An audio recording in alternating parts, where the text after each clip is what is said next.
Le conflit en cours entre les États-Unis et l'Iran, et ce nouveau front entre l'Arabie saoudite et le Yémen. Et il se passe aussi quelque chose d'intéressant entre l'Iran et l'Ukraine, parce que le navire iranien venait de Russie et se rendait en Iran. Il a ensuite été frappé par les Ukrainiens. Puis, plus tard, on a vu la réponse du ministère iranien des Affaires étrangères, disant en substance qu'ils allaient réagir. Il dit dans un tweet que Zelensky a attaqué un navire commercial iranien, tuant un marin. Une violation flagrante de la Charte des Nations Unies, commise à la demande d'Israël pour entraîner, selon lui, le gouvernement ukrainien fait cela à cause d'Israël.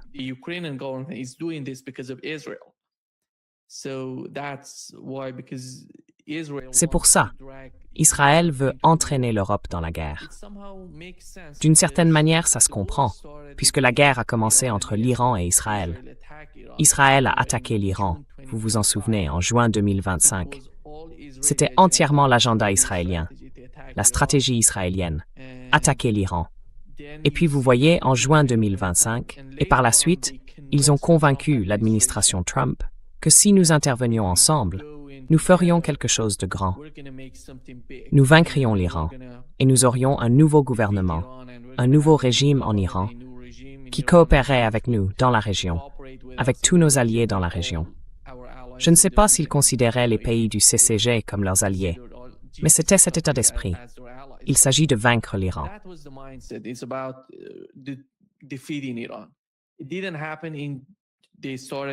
Ça n'a pas eu lieu en...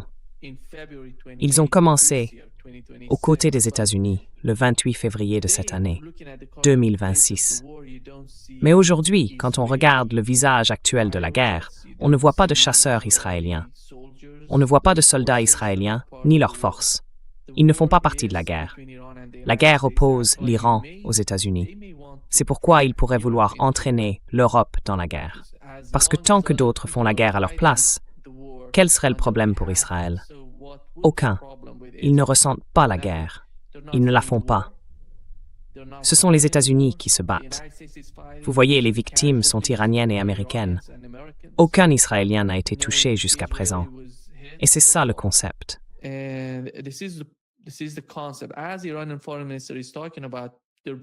Comme le dit le ministre iranien des Affaires étrangères, en gros, en Iran, ils estiment que Zelensky a été manipulé par Benjamin Netanyahou.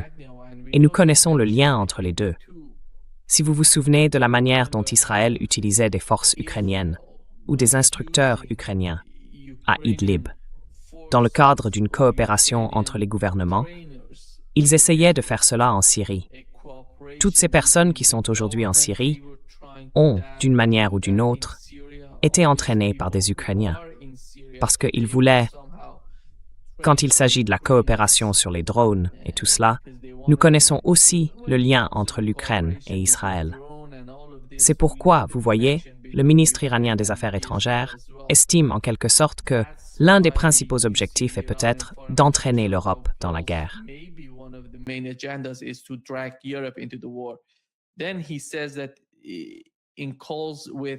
Puis il dit que lors d'échanges avec la haute représentante de l'Union européenne, Kallas, et le ministre des Affaires étrangères, Lavrov, il a clairement fait savoir qu'il leur avait dit que le parasite de Kiev, il appelle Zelensky le parasite de Kiev, devrait répondre de ce qui s'est passé avec l'attaque contre les navires iraniens. Je pense qu'ils ne vont pas. Ils envoient une sorte d'avertissement à Kiev. Parce que s'ils le décident, ils peuvent frapper certaines cibles à Kiev. Ils n'ont aucune difficulté à le faire. Kiev est à portée des missiles iraniens. Ils n'ont aucune difficulté. Le problème avec Kiev, avec Zelensky, c'est autre chose, le blocus. Personne n'en parle, mais il y a un blocus de l'Ukraine en mer Noire.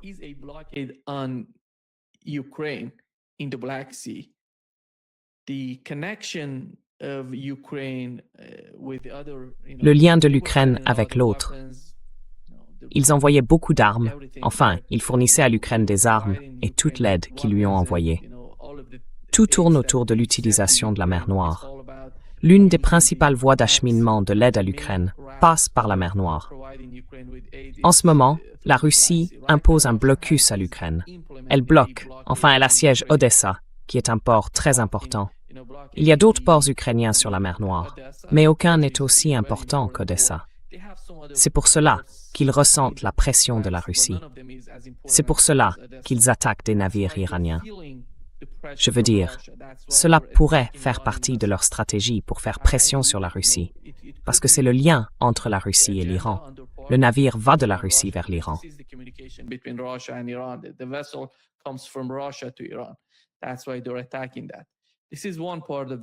C'est pour ça qu'ils s'en prennent à cela. C'est une partie du problème. Je ne vois pas l'Iran considérer cela comme un problème important à l'heure actuelle. Ils veulent surtout se concentrer sur ce qui se passe dans le détroit d'Ormuz. Et Axios a rapporté il y a quelques instants que le commandant du CENTCOM, l'amiral Brad Cooper, avait recommandé de mettre fin à la campagne de bombardement autour du détroit d'Ormuz, en estimant qu'elle avait atteint la limite de son efficacité. Qu'est-ce que cela signifie? Cela signifie que les États-Unis ne sont plus capables de défendre les pays du CCG, à mon avis. La guerre a atteint un stade où les États-Unis n'ont plus aucune efficacité pour défendre les pays du CCG.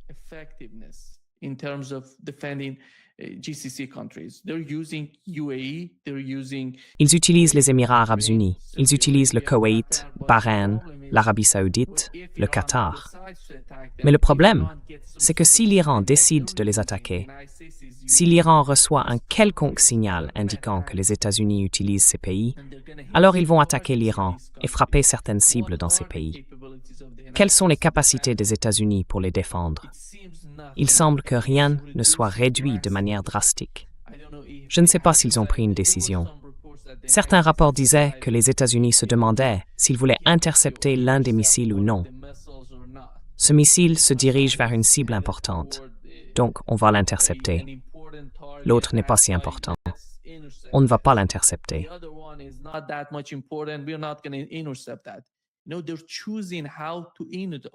Non, ils choisissent comment, ou plutôt, quel missile intercepter. C'est le problème, parce qu'ils commencent à manquer de missiles intercepteurs. C'est l'un des problèmes. L'autre problème, ce sont les radars. Le système radar que les États-Unis possèdent depuis si longtemps a été systématiquement détruit par les forces iraniennes. Elles ont frappé tous ces radars avec des missiles, avec des drones, non seulement dans les pays du Conseil de coopération du Golfe, mais aussi dans l'ouest de l'Iran, au Kurdistan irakien. Elles en ont détruit la plupart. Ils ont donc commencé la guerre de manière stratégique.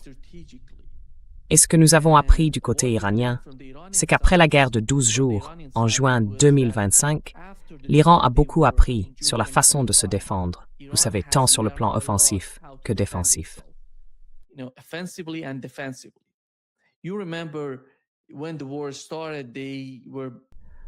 Vous vous souvenez, quand la guerre a commencé, ils soutenaient que l'Iran, les États-Unis frappaient tous ces lanceurs en Iran. Donc, la puissance iranienne avait été réduite parce que ces lanceurs avaient été touchés. Et puis les Iraniens ont dit non, la plupart de ces lanceurs frappés par les Américains étaient, vous savez, en quelque sorte des leurs. Mais ce que nous avons appris, laissez-moi vérifier ça ici, les États-Unis, oui, c'était un rapport disant que le Telegraph avait rapporté qu'au début de la guerre, si un lanceur de missiles iranien était frappé par les États-Unis, par les forces américaines, il fallait 15 heures à l'Iran pour le remettre en état de fonctionner.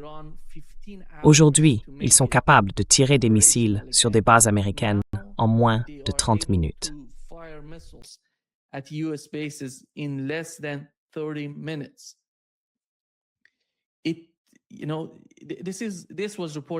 Vous savez, cela a été rapporté par le Telegraph, mais les Iraniens affirment eux aussi avoir résolu le problème des lanceurs, qui était l'un des principaux problèmes durant les premiers jours de la guerre. Ils ont, je ne sais pas quelle est la solution, mais ils ont dit, nous n'avons aucun problème avec les lanceurs en ce moment. Aucun. C'est pourquoi on ne voit pas les États-Unis dire qu'ils détruisent davantage de lanceurs, qu'ils détruisent ceci ou cela. Même dans les cibles du CENTCOM, dans la liste des cibles, on ne voit pas les lanceurs figurer dans cette liste. Cela signifie que l'Iran a trouvé une solution aux problèmes auxquels il était confronté durant les premiers jours de la guerre.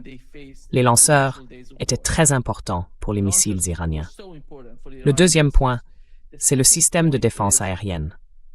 Le système de défense aérienne de l'Iran s'est amélioré.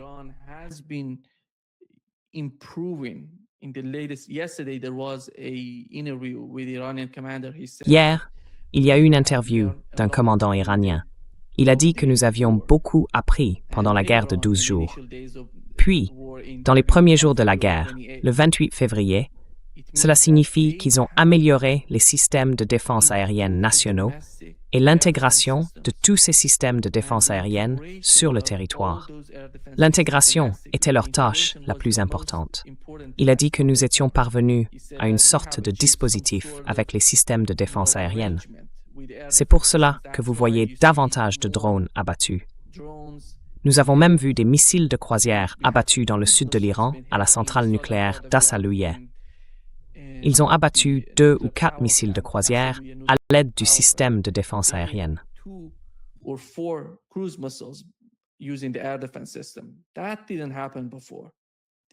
Ça ne s'était jamais produit auparavant. C'est la nouvelle réussite, la nouvelle amélioration du système de défense aérienne. Ils ont aussi abattu un avion de chasse, un F-35, selon leurs affirmations. Les États-Unis ne l'ont pas confirmé. Mais, selon eux, ils ont touché l'un des chasseurs furtifs F-35, dont la Turquie cherche à en acheter plusieurs. C'est toute la complexité de la question. En ce moment, beaucoup de gens se demandent ce qui se passe. Ces 2 derniers jours, il n'y a pas eu d'attaque contre l'Iran. Et je dirais qu'il n'y a pas eu non plus d'attaque de l'Iran contre les pays du Conseil de coopération du Golfe au cours des 12 dernières heures. Ces 2 derniers jours, nous avons vu l'Iran frapper certaines cibles en Arabie saoudite, à Bahreïn et au Koweït.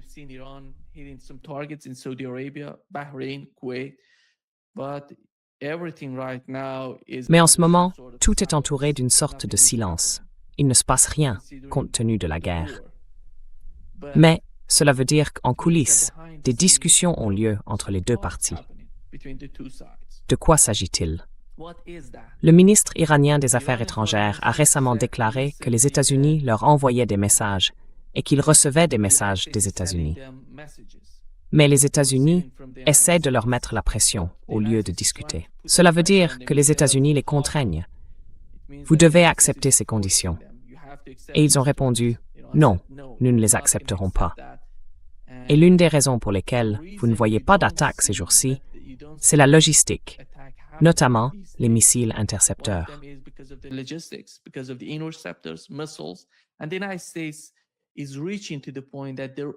Et les États-Unis arrivent à un point où il n'y a pas de solution militaire à ce qui se passe. Il a été rapporté que Donald Trump a décidé de ne pas attaquer l'Iran de manière massive, parce que vous vous en souvenez, il était question que les États-Unis préparent une attaque massive sur le sol iranien. Il y avait des bombardiers B-1, des B-2, des B-52, tous ces avions de chasse prêts pour cette attaque. Et puis, tout à coup, Donald Trump est apparu en disant « J'ai décidé de ne pas attaquer l'Iran parce que nous essayons de discuter avec les Iraniens. » Le problème, c'est que la situation s'aggrave d'une certaine manière avec les négociations. On peut dire que la guerre sur le champ de bataille, elle, se désescalade.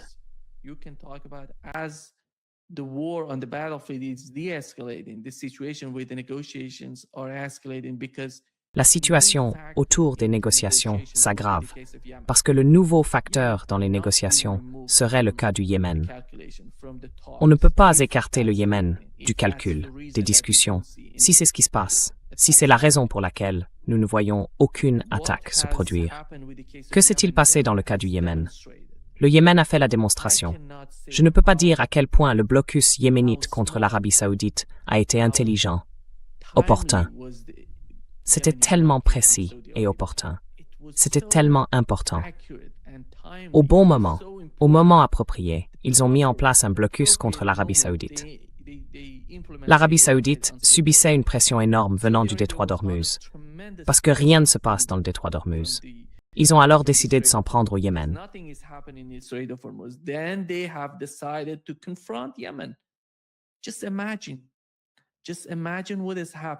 Imaginez un peu ce qui s'est passé.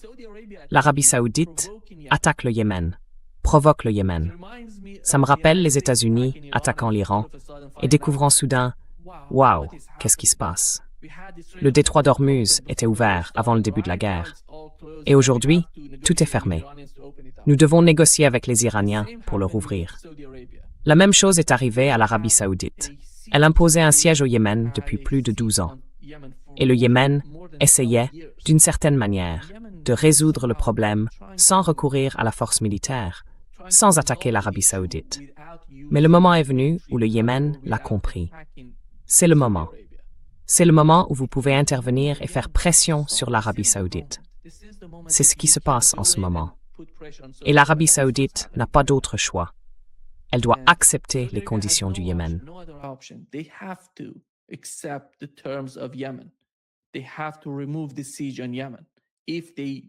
Ils doivent lever le blocus du Yémen, s'ils le décident, s'ils sont sérieux à ce sujet, parce que le Yémen a montré ses capacités. Le Yémen a frappé des cibles d'Aramco. Aramco est l'une des installations les plus importantes en Arabie saoudite, pas seulement pour l'Arabie saoudite, mais pour le marché pétrolier.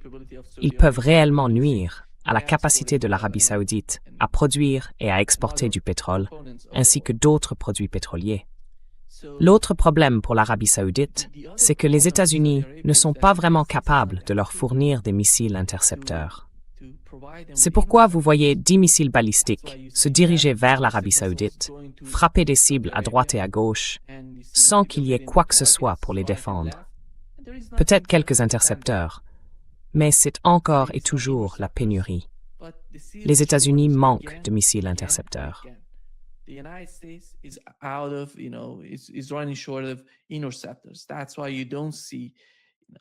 C'est pourquoi le système de défense aérienne en Arabie saoudite ne vous paraît pas si efficace. L'Arabie saoudite a deux options. L'une d'elles, c'est l'escalade. Poursuivre la guerre, peut-être fournir un soutien à ses forces alliées au Yémen pour combattre Ansarullah sur le terrain, au Yémen. Nous savons qu'ils ont déjà essayé cela auparavant. Ils répètent, vous savez, la même attitude. Vont-ils tirer les leçons de ce qu'ils ont fait jusqu'à présent? Comme je l'ai dit, cela fait plus de 12 ans que dure cette guerre, cette crise, ce conflit entre l'Arabie saoudite et le Yémen. S'ils sont assez sages pour comprendre que le Yémen ne reculera pas et qu'Ansarullah ne reculera pas non plus, ils pourraient trouver une forme de solution à ce qu'ils affrontent en mer Rouge. Sinon, ils vont attaquer, ils vont faire quelque chose. Le Yémen peut les attaquer encore et encore.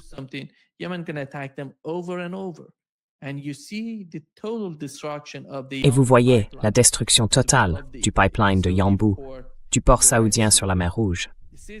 Voilà les options qui s'offrent à l'Arabie saoudite.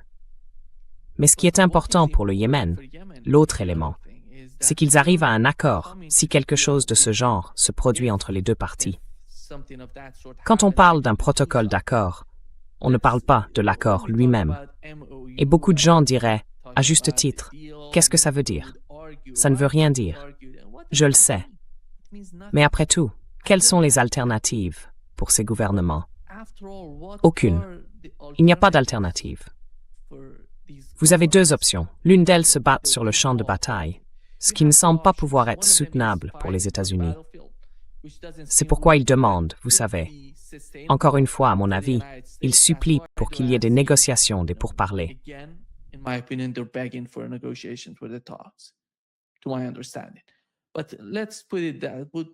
Est-ce que je comprends cela? Mais mettons ça de côté. Le gouvernement iranien a deux options. Combattre ou négocier. Ils sont en quelque sorte à court de cibles dans les pays du CCG. Quelle serait la prochaine cible? Vont-ils passer à l'escalade? Vont-ils frapper des infrastructures civiles dans le CCG? Ils ne feraient jamais ça. L'Iran n'attaquerait jamais des infrastructures civiles dans les pays du CCG, à moins que les États-Unis ne fassent quelque chose en représailles. Alors ils le feraient. Mais tant qu'il ne se passe rien, ils n'attaqueraient jamais un pays voisin, même l'Arabie saoudite, le Qatar ou d'autres pays. C'est leur conception. C'est leur attitude. Ils ne vont pas changer.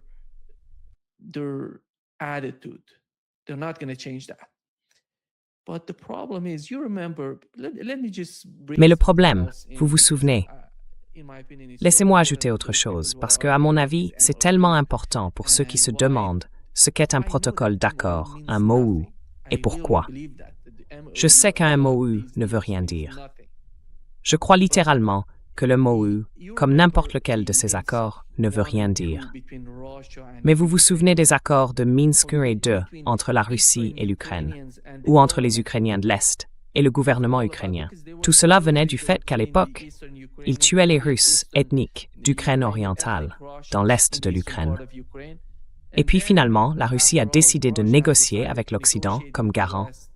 L'Allemagne et la France se sont réunies, ont négocié Minsk 2 et ont fini par parvenir à un accord.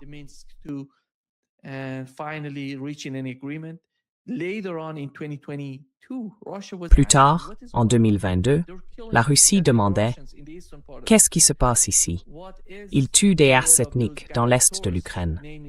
Quel est le rôle de ces garants, à savoir la France et l'Allemagne? » Par la suite, nous avons appris que c'était une mascarade. C'est ce qu'ils ont dit. François Hollande et Angela Merkel, la chancelière allemande, ont dit que c'était une mascarade. Ils renforçaient l'armée ukrainienne pour affronter la Russie. Est-ce que la Russie est, vous savez, est-ce que vous pensez qu'elle est naïve de négocier, de reparler avec les États-Unis? Je ne le pense pas, parce que le gouvernement a une certaine responsabilité en matière de politique étrangère. Après avoir trompé la Russie encore et encore, vous voyez qu'aujourd'hui, même aujourd'hui, la Russie est prête à négocier, à discuter avec l'Occident.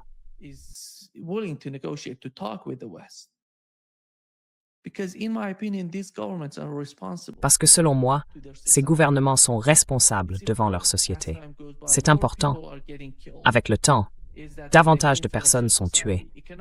Est-ce que cela va influencer votre société sur les plans économiques et militaires, ainsi que les souffrances des populations de ces pays? C'est pour cela qu'ils préfèrent négocier plutôt que faire la guerre. Et on retrouve la même attitude en Iran. Je pense, qu'est-ce que l'Iran a perdu avec la négociation? Avec le protocole d'accord? Je dirais que l'Iran n'a rien perdu. Regardez-le. Regardez ce protocole d'accord, toutes ces clauses. Pour ceux qui soutiennent qu'il ne sert à rien de négocier avec les États-Unis, oui, cela ne sert à rien. Mais il n'y a pas d'autre alternative.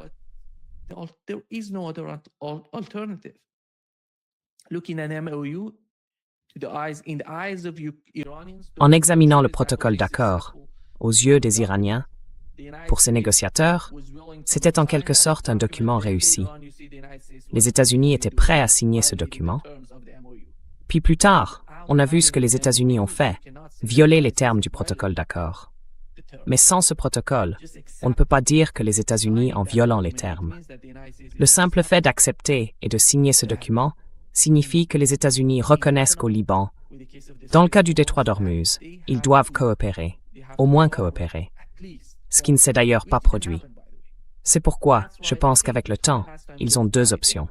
L'Iran estime avoir la domination en matière d'escalade. Cela signifie qu'il n'a pas besoin d'escalader.